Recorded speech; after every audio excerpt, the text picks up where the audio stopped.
The moment my mother walked through that bedroom door, I understood that some doors, once opened, can never be closed again. She stood in the doorway for what felt like an entire lifetime compressed into 3 seconds, her hand still on the brass handle, her knuckles white, her face cycling through every emotion a human face can hold. Behind me, I heard Elliot's sharp intake of breath, felt him pulled back from where we had been lying tangled together on my narrow bed. The lamplight warm and golden and damning between us. Neither of us moved. Neither of us could. The rain outside was hitting the window in sheets, and for one absurd moment, all I could think was that it had been raining the very first night Elliot arrived at our house. 7 months ago, soaking wet and dragging a single suitcase up the front path. And now rain was here again, witnessing this, as if the sky had always known it would come to this, and had been waiting patiently. My name is Nathan Calloway. I am 24 years old, the eldest son of a family that believes in God, in discipline, and the sanctity of what they call the natural order of things. My father, Robert Calloway, coaches high school football and shakes every man's hand like he is testing its structural integrity. My mother, Sandra, bakes on Sundays, volunteers at the church fundraiser twice a year, and has a cross above every interior door in our house, including the bathroom. I love them both genuinely and deeply, which is exactly what made everything that followed so extraordinarily painful. Elliot Marsh came into our lives because his own life had momentarily collapsed. He was 22, the son of my father's oldest friend, and when Elliot's apartment lease ended, abruptly after his roommate vanished without warning and without paying the last 3 months of rent, my father had offered our spare room without hesitation. James Marsh's boy needs a roof, he told my mother, and that was the end of the discussion. I had been living back at home for 8 months by then, saving money after finishing my degree, and the spare room had been sitting empty. Nobody asked my opinion. Not that it would have changed anything. I was in the kitchen when he arrived. I heard the front door, heard my father's booming welcome, heard my mother's softer hello, and then I heard footsteps in the hallway and I turned around and Elliot Marsh walked into my kitchen doorway and my entire internal world rearranged itself. Without my permission. He was tall, not dramatically so, but enough that he had to be aware of door frames. His hair was dark and damp from the rain, pushed back from his forehead in a way that looked entirely accidental and entirely perfect. He had the kind of face that was interesting rather than conventionally handsome, all strong angles and a mouth that looked like it'd spent more time thinking than speaking. He was wearing a gray Henley that was wet at the shoulders, and he was carrying a canvas tote bag with a paperback book shoved into the side pocket, its spine cracked and soft from being read many times. He looked up, found my eyes across the kitchen and the corner of his mouth tilted. "You must be Nathan," he said.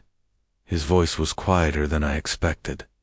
"And you must be soaking wet," I said, because my mouth apparently decided to work independently of my brain. He laughed. It was a short, surprised sound, and it did something immediate and alarming to my chest.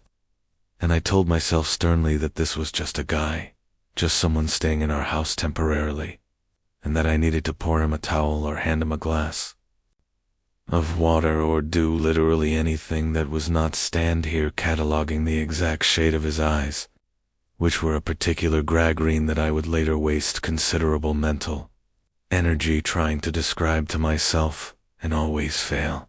I handed him a towel. He thanked me. My father clapped him on the shoulder hard enough to stagger him slightly and told him dinner was in an hour. My mother took his damp jacket and hung it on the hook by the door as if he were already family.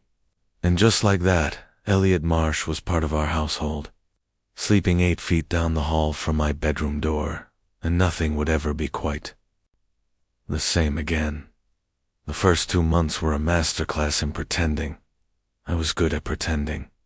I had been doing it in one form or another since I was 16 years old and realized, with a quiet and devastating certainty, that the way I felt about boys was not going to be something I could simply grow out of.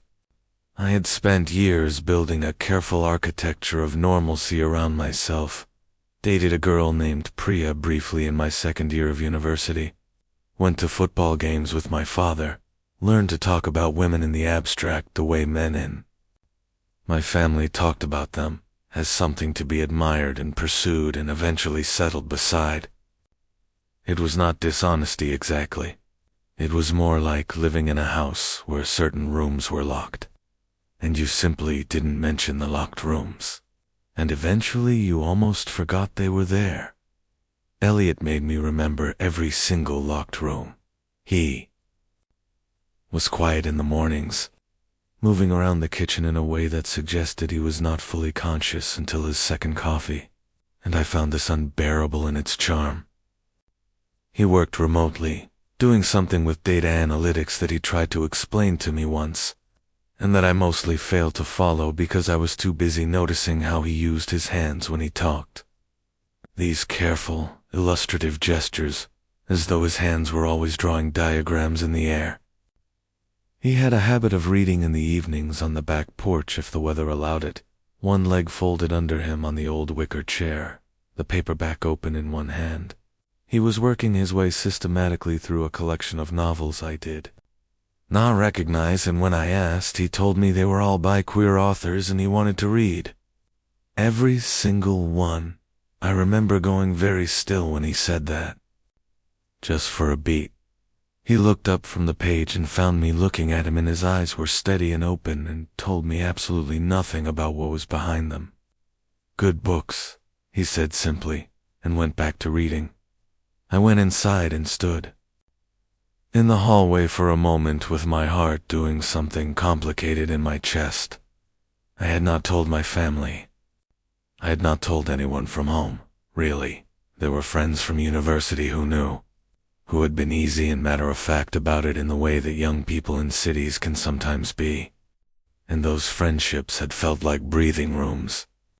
Places where I didn't have to perform.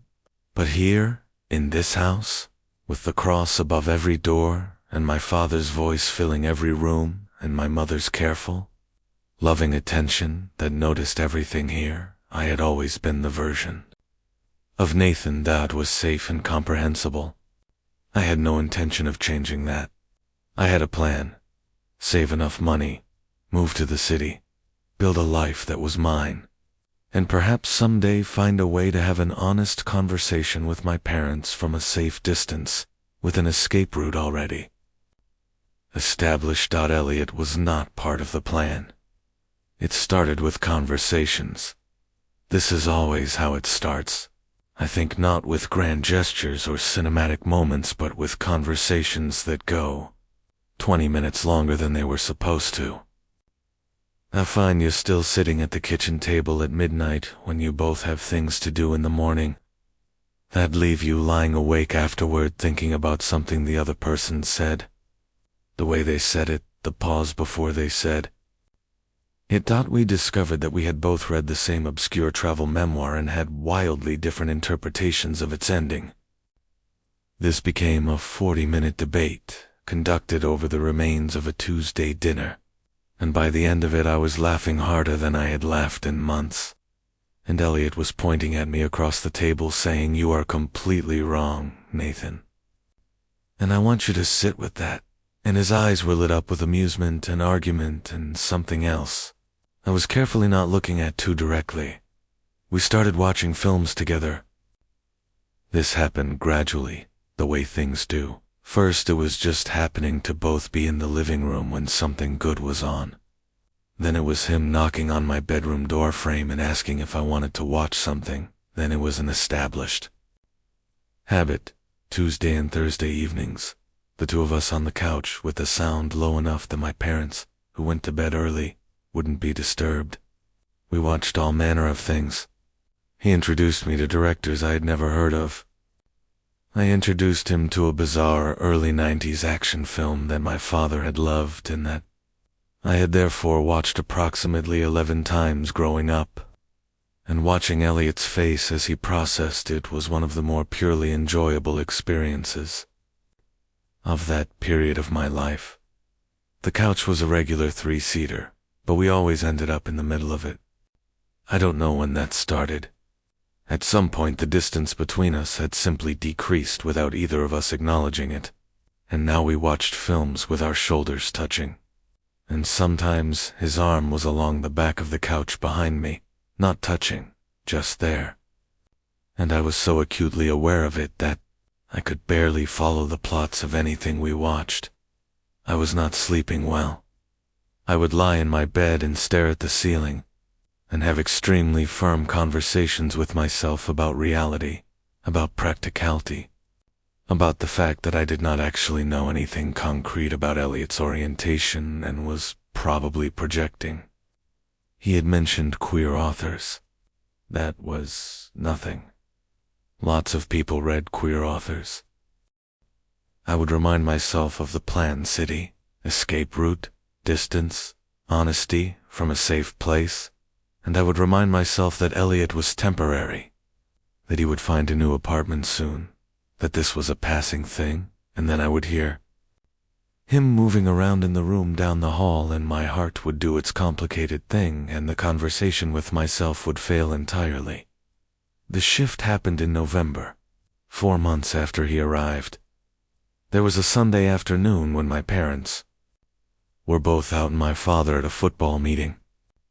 My mother visiting her sister, and the house was very quiet, and I was reading at the kitchen table, and Elliot came downstairs with his laptop and his coffee and sat across from me without saying anything, just settling in as though we were both working in the same space, and that was simply where we were now.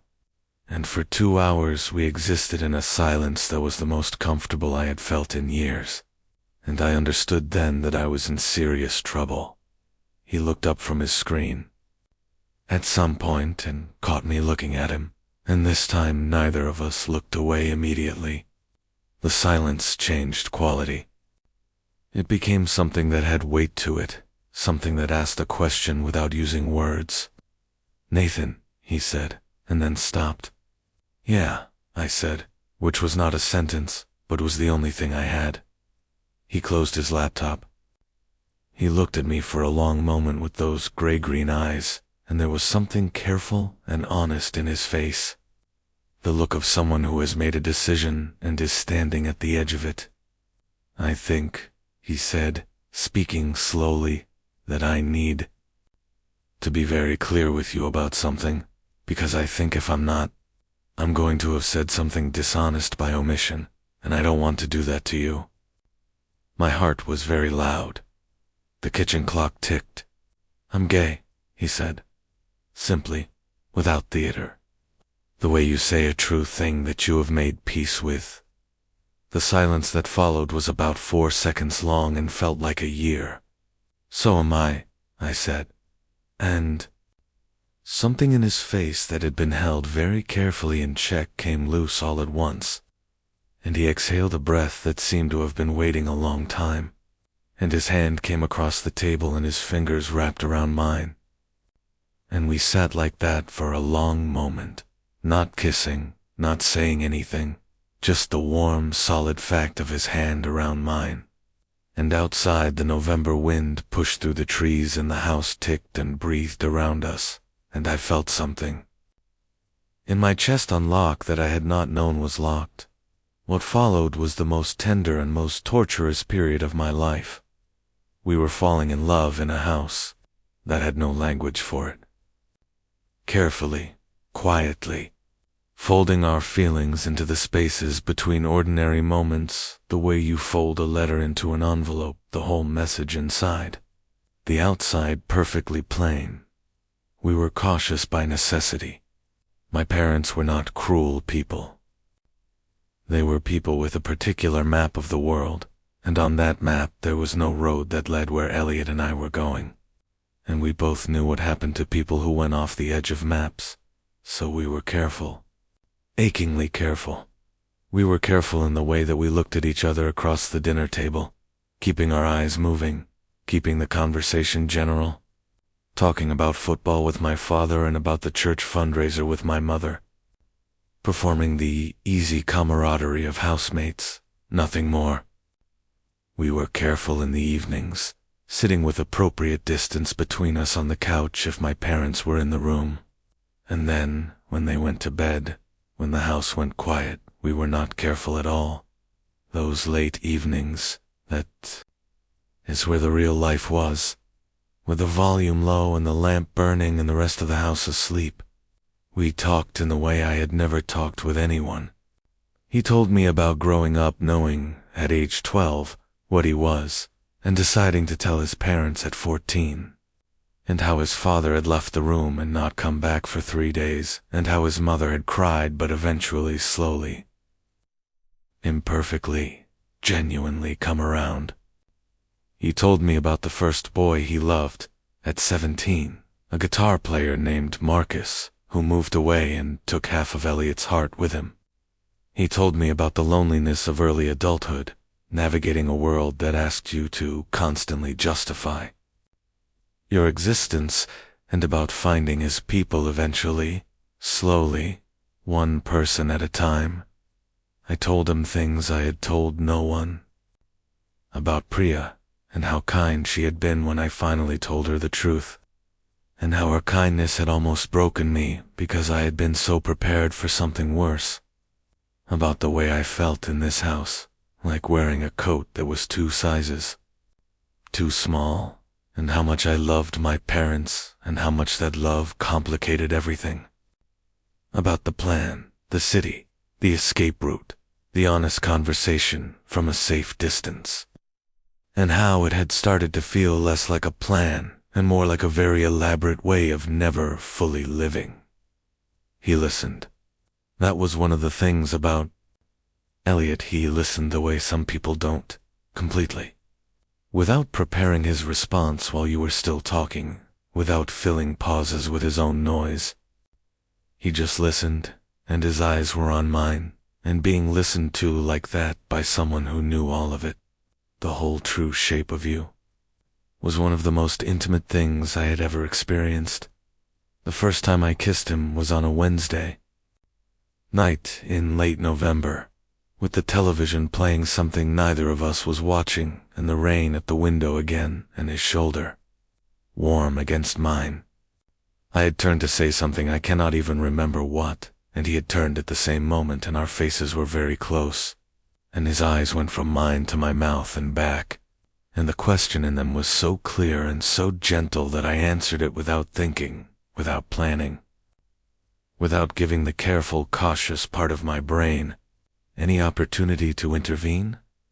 It was a soft kiss, brief, but when I pulled back, his hand came up and his fingers were at my jaw, and he looked at me for a moment with an expression of such unguarded feeling that my throat tightened, and he said, very quietly, "I've been wanting to do that since approximately the first week," and I laughed, a shaky, relieved laugh. And then his mouth was on mine again, and this time it was not brief. The months that followed were the happiest of my life. I say this, knowing how strange it sounds, given everything that came before and after, knowing how much fear ran underneath all of it, how much careful management, how many mornings I woke up and lay in my bed listening to the house come alive, and felt the specific dread of people who are loved by people who do not yet know them fully. I say it anyway because it is true. Inside the fear there was joy of a quality I had not previously encountered. A joy that came from being known and wanted and held by someone specific. Someone real. Someone who laughed at the same things and read the same books, and who could look at me from across a room and away. That said everything without saying anything. We learned the geography of each other in those months. He had a scar on his left collarbone from a childhood bicycle accident, and told me the story of it at 1 a.m. while I traced it lightly with my thumb. He knew exactly how I took my coffee and started making it without being asked. I knew that he was a night owl who became genuinely unreasonable if woken before 7, and also that he was completely incapable of letting a wrong answer stand in any context, about any topic, and would argue a point long after a reasonable person would have conceded. He knew that I was scared. He knew it in the specific way, knew the exact shape of my fear, and he never pushed, never pressured, never made me feel that my caution was a deficiency. "You'll tell them when you're ready," he said once, in the dark, his voice careful and even, "or you won't. That's yours to decide." And if I never am, I asked, because the fear made me ask unfair questions sometimes. He was quiet for a moment. "Then I'll figure out how to be sad about that without making it your fault," he said, which was the most honest answer anyone had ever given me, and also the one that made me understand most clearly that I could not keep living inside a locked house. We were not reckless. We were careful with doors, and with timing, and with the particular vigilance of people hiding something large. My parents, I believe, saw two young men who had become genuine friends, and that was not entirely wrong. We were friends, the deep kind, the kind built on real knowing. But they did not see what happened in the quiet hours, the warmth and tenderness and growing love that filled the space when the performance was over, and we could just be. And then my mother walked through. The door dotted was a Saturday in February. My parents had gone to an evening event at the church, a dinner for the volunteer committee, and I had not expected them back until 10. It was 8:30.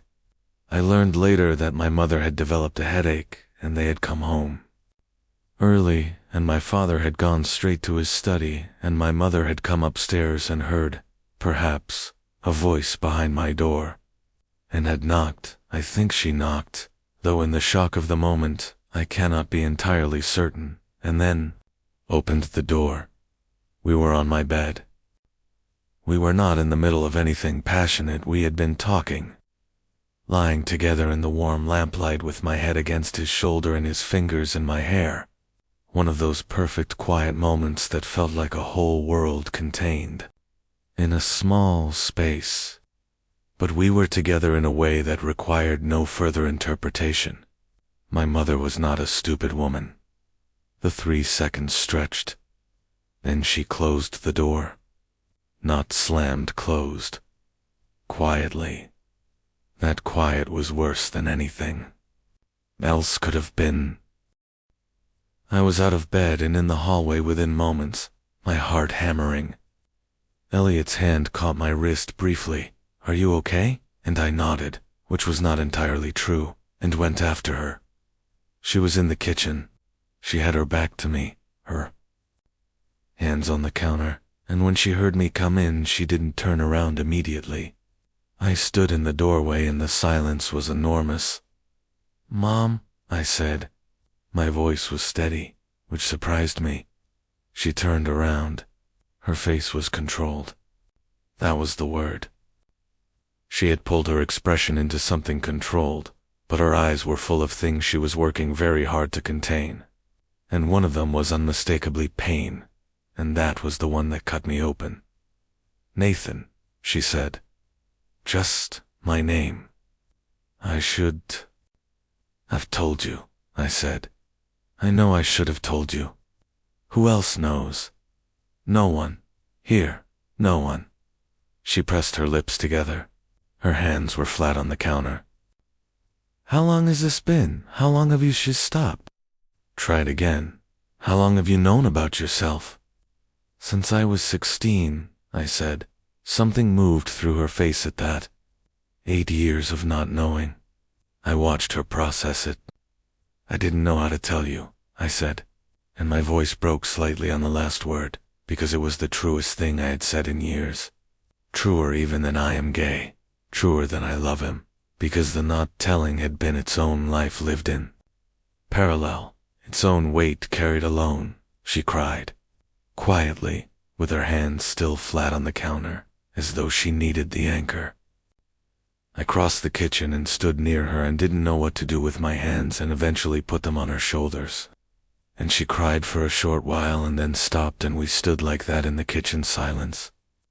"Your father," she said. "Finally, I know. He is going to." She didn't finish the sentence. "I know."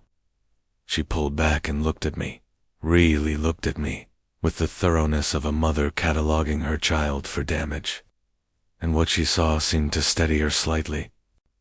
"You're still Nathan," she said, and I don't think she meant it as something remarkable. I think it was just a thing she needed to say out loud and confirm. "I'm still Nathan," I agreed. "I have always been Nathan. This is just the rest of Nathan. My father was harder. He was always going to be harder," my mother told him that night. I do not know exactly what she said or how she said it. What I know is that the following morning, a Sunday, I came downstairs to find him at the kitchen table, with his coffee and his silence and his jaw set in the way it set when he was holding something in with his entire body. Elliot had stayed in his room, which was wise. My father and I sat at the kitchen table for 40 minutes without speaking. I had never in my adult life sat in silence with my father for 40 minutes. It was extraordinary and terrible. "I don't understand it," he said finally. "I know. I'm not going to pretend that I understand it, Nathan." "I'm not asking you to understand it right away," I said. "I'm just asking you to." I stopped, thought about what I was actually asking. "I'm asking you not to leave. That's all. Just don't leave." He looked at me across the table. His hands were wrapped around his mug.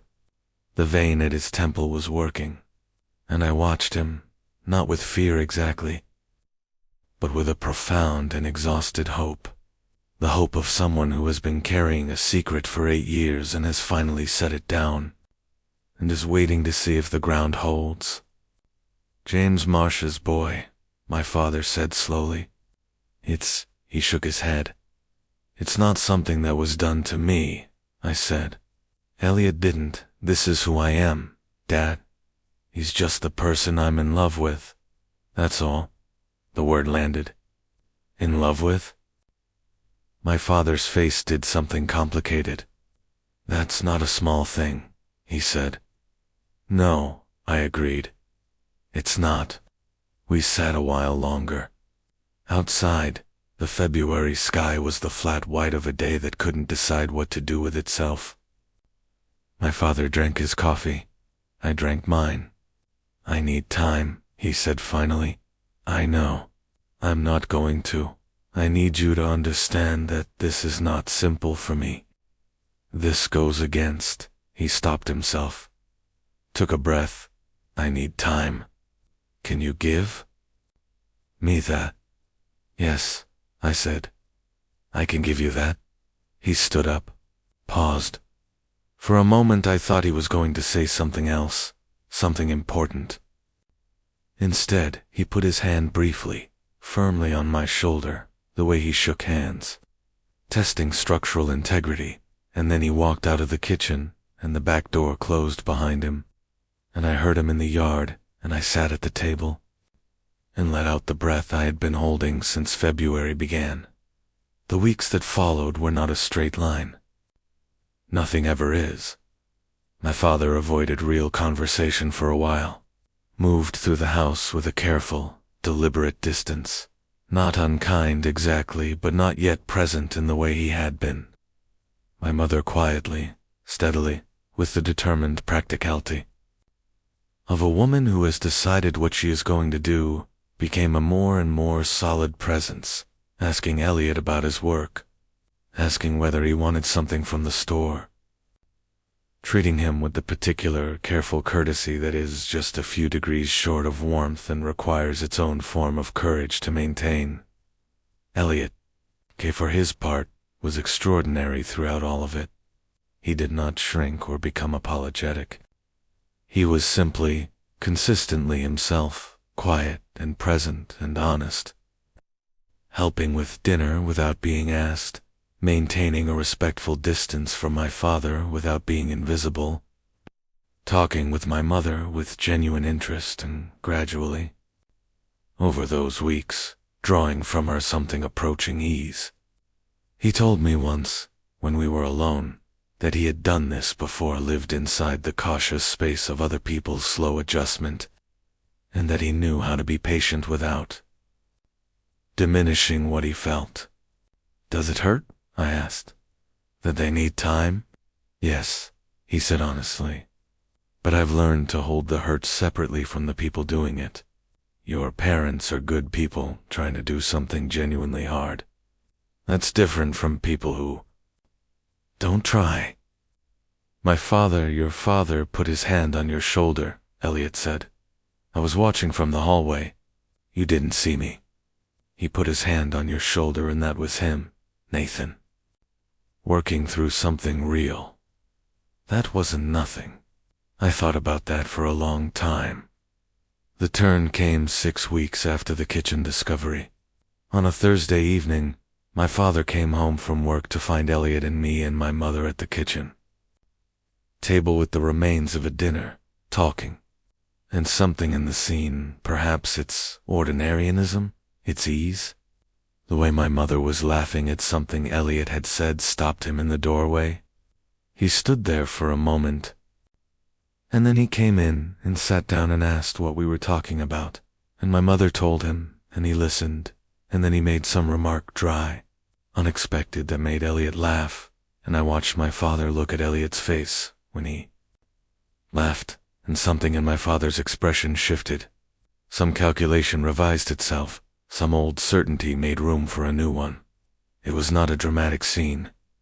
No speeches were given. There was no moment of theatrical reconciliation. It was just my father, at the kitchen table, choosing slowly and with visible effort to be present instead of absent. And that quietness was its own kind of love, the stubborn kind, the kind that costs something.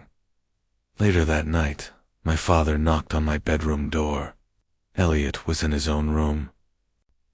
My father came in and sat on the edge of my desk chair, which was too small for him, and looked around my room the way fathers look at their children's rooms when they are really looking at their children. "I talked to your Uncle Pete," he said. His brother, who had known about me, it turned out, for years, had figured it out with the particular perceptiveness of people who love someone carefully. I hadn't known that Pete knew. He said some things I needed to hear. What did he say? He said the only real question is whether you're happy. He paused. "Are you?" And I thought about Elliot in the room down the hall, about everything that had come before and alongside and through all of this, about the weight I had put down and the weight that remained, about the terrifying and extraordinary experience of being known. "Yes," I said, "I'm happy." My father nodded slowly, the nod of a man integrating something large.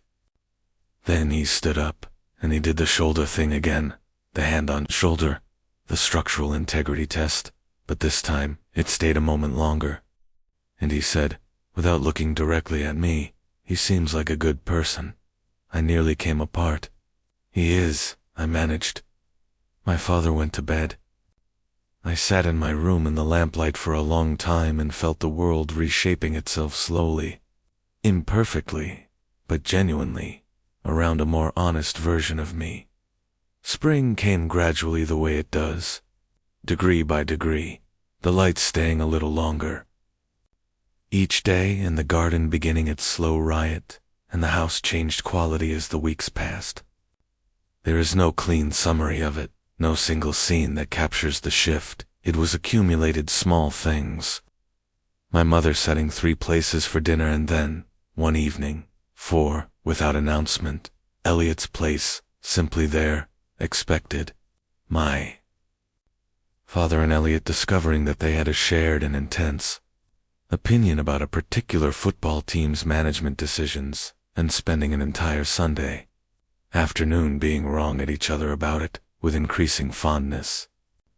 The gradual unannounced retirement of the careful distance, until one evening Elliot and I were simply sitting together on the couch while my parents watched television and nobody performed anything for anyone's benefit, and the room was just a room where people who were figuring each other out had decided to spend an evening.